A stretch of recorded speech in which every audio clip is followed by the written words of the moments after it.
Bangun pagi-pagi, siram pokok bunga merah tanam tepi pagar. Mak dah balik. Mak dah balik. Mak berbalik apa? Mak bawa balik caci terbakul. Lama dah mak cari ni. Baru hari ni jumpa.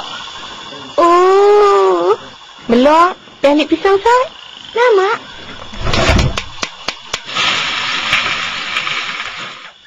Dah siap. Tengok, special tak mak masak? Sedapnya. Ni, hampa dua ni. Hampa makan dulu no. Mak nak pergi mandi Sat. Cacing terbakul itu tinggal untuk mak sikit. Kalau hampa apa habis, mak pergi bunuh diri kat batu belah batu tangkuk. Padan kau. Bye, Mak. Tak meluk. Batu belah batu tangkuk tu pedia.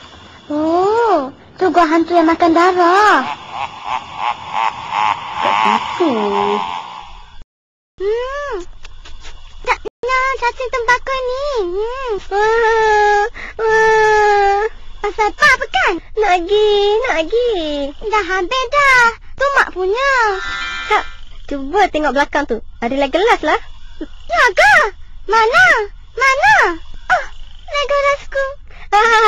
Kau kan tipu Hantu tu angkat bukan?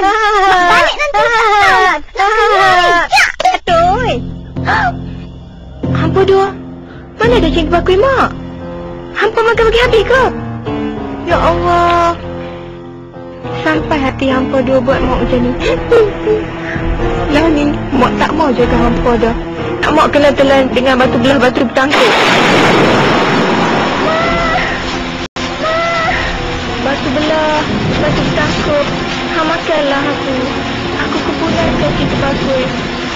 Mak, jangan bunuh kami, Mak.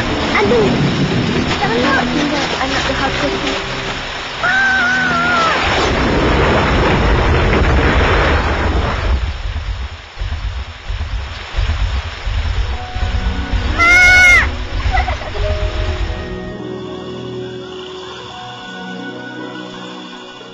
Mak, oh Mak, kami datang nak jenguk Mak. Mak, dah 8 hari 8 malam kami tak makan. Kami lapar lah, Mak. Pada muka hampa, siapa suruh dah dengan mak? Tengok, mak dapat makan free.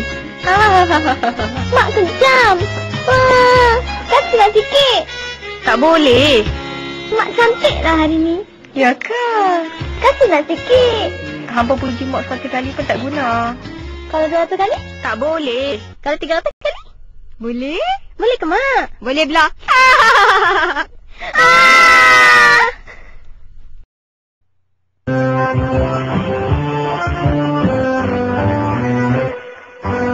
Akhir pasang pagi.